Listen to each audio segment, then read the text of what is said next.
Bonjour, je vous retrouve pour cette vidéo qui va parler d'une des 4 vertus de Platon, qui est le courage. Alors, le courage. Les 3 autres vertus, c'est la sagesse, la tempérance et la justice. Mais donc là, on va parler du courage. Et je vais expliquer pour quelles raisons c'est important de parler de cette notion, surtout actuellement. Alors, en fait, le courage, c'est vraiment une vertu et une grande valeur qui vient en fait du mot cœur. Et là, on est en lien avec ce que j'appelle très souvent en fait le soi ou le grand jeu. Voilà, parce qu'on va faire une différence avec d'autres, on va dire, qualités que l'on pourrait trouver, mais qui seraient plus en lien avec l'ego. Et c'est important de faire la différence entre les deux. Hein, souvent sur cette chaîne, je parle justement de ces deux aspects en nous. Et donc, ça, ce serait plutôt le côté du soi et du jeu, alors que d'autres, on va dire, d'autres termes qui représenteraient peut-être la même chose, mais qui partiraient pas du même endroit, c'est ce qu'on peut appeler la témérité, ou l'audace, ou l'intrépidité. Et là, si vous écoutez bien, en fait, vous sentez bien la différence entre le courage, en fait, qui est une valeur vraiment du soi, et on va détailler un peu, et témérité, audace et intrépidité, qui serait plutôt une qualité du petit jeu, de l'ego. Voilà. Et donc c'est important en soi de faire la différence, parce que évidemment, il est préférable de privilégier cette vertu-là plutôt que tout ce qui va renforcer l'ego, hein, puisque vous le savez maintenant, c'est que l'ego n'est pas forcément mauvais en soi, c'est juste que quand on le renforce, eh bien on va renforcer l'aspect égotique ou égoïste, et donc ça va à l'encontre de bonnes relations, de relations fraternelles. Donc en fait le courage, on va le trouver en fait dans deux aspects, c'est-à-dire soit ça va être en lien avec une situation qui va plutôt venir de l'extérieur. Donc voilà, ça c'est quelque chose qui va venir de l'extérieur et qui va créer de la peur. Voilà, cet événement extérieur va créer de la peur à l'intérieur de soi, mais c'est cet événement en fait qui fait qu'à l'intérieur de soi on peut réveiller de la peur. Et donc l'idée, ça va être de pouvoir affronter cette peur. Et là, il y a plutôt, puisqu'on est du côté du grand soi, du grand jeu, de la conscience par rapport à ça, et de la conscience surtout par rapport aux conséquences. C'est-à-dire, il y a là une action qu'on va mener, voilà, mais ce sont des actions justes, on va le dire comme ça, par rapport à une peur, mais qui va être importante de faire face à cette peur-là, parce que ça va être important pour soi-même. Et il y a un autre endroit, on va dire, où on peut faire preuve de courage. Et là, c'est plutôt quelque chose qui va être à l'intérieur de soi. Voilà. Et on retrouve, hein, j'en parle très souvent dans les vidéos, mais c'est parce que c'est quelque chose qu'on va trouver sans arrêt dans notre vie et qui va nous faire travailler durement tout au long de notre vie. On va trouver le côté frustration. Et là, c'est, vous vous souvenez, hein, c'est pas comme je veux. Ça va me demander des efforts. Donc là, on est dans des actions justes. Et là, ça va me demander aussi une action, mais ça va me demander des efforts. Et autant là, sur la peur, en fait, on va faire face finalement à quelque chose de contraire au courage qui va être la lâcheté. Voilà. Là, on va être, si on ne fait pas preuve de courage, on va dire qu'on est plutôt lâche. Et quand là, on ne met pas en place des efforts, ça va être le côté paresse. Voilà. Et on va plutôt développer de la paresse.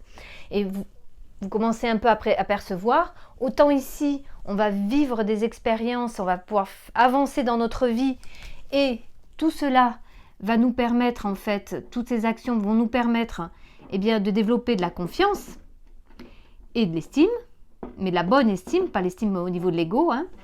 Alors que là, évidemment, si je suis dans la paresse, que je ne fais pas d'efforts et que je ne veux pas être confrontée à la frustration, là, au contraire, je vais diminuer ma confiance en moi et diminuer mon estime à plus ou moins long terme. Voilà. Donc, en fait, on voit bien à quel point le courage est vraiment une vertu, une valeur qui est très importante à cultiver. Et ce que je souhaitais aussi dire par rapport à ça, c'est que finalement, eh bien, on a tendance actuellement dans notre société, dans nos sociétés, à ne pas du tout valoriser le courage. Au contraire, on va mettre beaucoup dans la peur et puis on va surtout rien faire tant que ça ne nous touche pas. Ben, on va surtout pas justement faire quoi que ce soit et on va pas faire face. Et donc on s'affaiblit au niveau de la confiance, au niveau de la force à l'intérieur de soi, parce que le courage, ça nous donne cette force-là. Et de la même façon, on va beaucoup donner tout de suite, donc incapacité à gérer les frustrations, et puis surtout, on ne va pas du tout valoriser l'effort. Donc en fait, petit à petit, on est en train de créer des personnes qui vont être dans les peurs, donc beaucoup dans la lâcheté, et des personnes qui vont être beaucoup dans les frustrations avec peu d'efforts, donc beaucoup dans la paresse. Et ce qui m'a donné un peu l'idée de faire cette vidéo, c'est une amie institutrice qui me faisait part en fait d'une situation qu'elle vivait dans son école. Et tout simplement, elle fait faire de la course à pied à ses petits élèves. Là, elle est en primaire, et donc ça demande un peu des efforts, ça demande un peu de courage, hein, de faire face effectivement à une éventuelle paresse, et puis peut-être peur de ne pas arriver à faire aussi bien que les autres, etc. Donc elle valorisait cela, et les enfants en fait se sont mis, alors pas tous, mais quelques-uns se sont mis un peu à manifester. Voilà, ça nous demande. Et puis, du coup, elle a dit, il faut un peu de courage, là, il faut faire un peu d'effort. Et les enfants sont allés se plaindre aux parents, qui eux-mêmes sont allés se plaindre à la directrice. Et la directrice a dit à l'institutrice, pour ces enfants, il faudrait peut-être moins leur demander, en fait. Donc on voit, et ça c'est qu'un exemple, on voit combien de plus en plus, on ne valorise plus ni l'effort, ni le courage. Et ça, si on analyse bien, ça peut avoir de graves conséquences, à la fois chez les personnes, individuellement, mais du coup, collectivement. Si justement, je préfère, en tant qu'enfant, jouer sur ma console pendant des heures plutôt que d'aller courir et faire une randonnée dans la colline, effectivement, je ne vais pas développer chez cet enfant cette capacité à faire face à peut-être justement à des passages qui pourraient être un peu délicats si je fais une randonnée, et puis surtout par rapport à l'effort aussi. Donc en fait, on voit bien combien petit à petit on amène les personnes à se fragiliser intérieurement, à ne plus développer cette force à l'intérieur de soi. Et ça a des conséquences plus larges.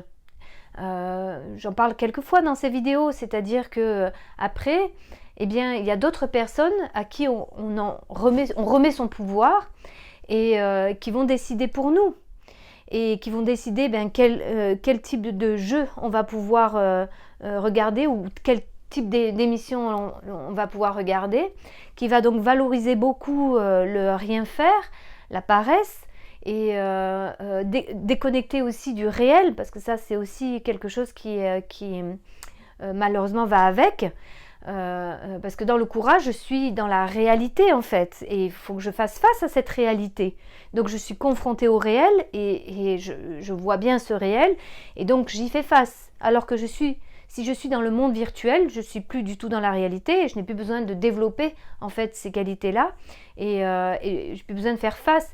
Et vous voyez combien le monde actuellement est en train de tourner justement à de plus en plus de virtualité et moins de réel.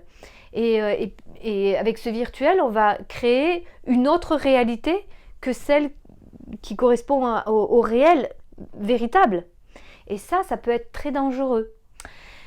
Donc voilà, je voulais juste mettre un petit peu le doigt sur ça à travers cette idée du courage qui pour moi est vraiment quelque chose de très important. Et là en fait on voit bien, on a la conscience de nos conséquences, des conséquences en fait de nos actions. Là on n'a pas du tout à cet endroit du petit jeu, non seulement on est dans l'inconscience des actes, quand je suis téméraire, je m'en fiche un peu des conséquences, et je peux avoir des actes injustes, et alors que là, dans le courage, je suis dans la moralité, et je développe cette moralité par rapport à l'autre. Dans l'ego, je peux faire des actes tout à fait immoraux, et donc valoriser mon ego d'avoir fait cet acte-là un peu, alors que en fait c'est un acte antifraternel, qui va créer justement les guerres. Alors d'abord des relations conflictuelles, mais qui effectivement peuvent s'agrandir sur des conflits plus importants. Donc vous voyez, en fait, pour moi, c'est tellement important que chaque personne puisse réfléchir, prendre conscience, en fait, de qui il est, de ce qu'il fait, de ce qu'il pense, de ce qu'il ressent, de ce qu'il développe, et comment il est en relation avec les autres. Et c'est parce que, justement, intérieurement, on n'a pas cette conscience-là et on ne travaille pas suffisamment sur ces choses-là, qu'après, à l'extérieur, se développent des conflits. Et vous voyez aussi combien, aujourd'hui, c'est tellement important d'avoir du courage pour être soi-même, être une personne qui ose dire les choses, qui ose dire ce qu'il pense. Et là, on voit bien que c'est pas toujours évident. Donc, il y a bien cette notion du courage d'être soi. Et aujourd'hui, on a vraiment, vraiment besoin de retrouver ce courage intérieur pour être soi-même et pour oser dire. On a trop de peur aussi en lien avec le regard des autres, et où on n'ose plus en fait. Et il y a aussi la peur d'être rejeté, d'être mal vu, et donc on voit bien combien cette qualité du cœur, elle est nécessaire pour pouvoir faire face au regard des autres. Eh bien, c'est pas toujours évident de pouvoir dire haut et fort ce que l'on pense, et que ce soit d'ailleurs sur un plan individuel ou sur un plan plus collectif. C'est pas toujours évident d'oser dire ce que l'on pense, d'oser être soi-même. Et c'est tellement important pour qu'il y ait une évolution plus paisible des relations entre les êtres humains. Et on voit combien ce courage peut nous permettre de défendre une certaine liberté. Quand il y a des choses qui nous sont de plus en plus imposées par l'extérieur et qu'on ne voit pas forcément comme quelque chose de juste, c'est important d'avoir cette liberté intérieure, dans le sens je suis libre de ma peur, et je suis libre de mes frustrations, mais là en l'occurrence je suis libre de mes peurs, pour pouvoir oser dire, oser faire quelque chose qui serait différent de ce qu'on souhaite m'imposer de l'extérieur. Donc voilà, j'espère que ça vous aura permis de réfléchir un petit peu plus sur cette notion, en tout cas de l'importance surtout de cette notion, et je vous souhaite de cultiver vraiment cette belle vertu qu'est le courage. Je vous remercie et vous dis à très bientôt.